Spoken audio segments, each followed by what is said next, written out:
Jim Holley, Supercross Live on supercrossonline.com, one with Paul Lindsey. And if you ever come to these live, you can come into the pits and see Paul. He has the race day show. He brings up a lot of different guys and interviews them.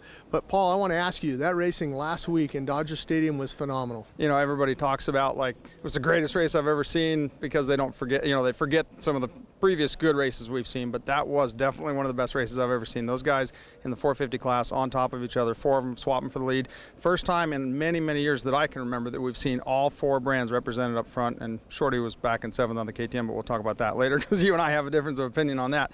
But yeah, what an amazing race in the 450 class, and then the lights class too, obviously. Well, and the thing about I like in that 450s, you not only had that battle up front, but I was watching the battle with Chad Reed coming from the back of the pack, working his way up to 7th. I mean, just great racing all the way around in that 450 class. But that lights race, I thought a few of the guys were a little bit anxious, and I'm talking about Kyle Cunningham. I think maybe he could have waited a lap or two. You know, Ken Roxon, he goes down with him, and then Davalos gets tied up. But how about Cole Seeley? Yeah. He wins his first ever Supercross. I mean, the kid was elated. And second, you know, that was another guy that a rookie finishing up second, and that's a guy from your hometown. Yeah, absolutely. You know, Tomac, we've been seeing him come on strong. We knew he would get up front eventually. Seeley, as you mentioned, congratulations, great ride. I want to preface that by saying Seeley's somebody I've had my eyes on, coming on very strong, but I also want to say an interesting note, 6th fastest lap time in the main event. That shows you that he went out, got up front, did what he had to do.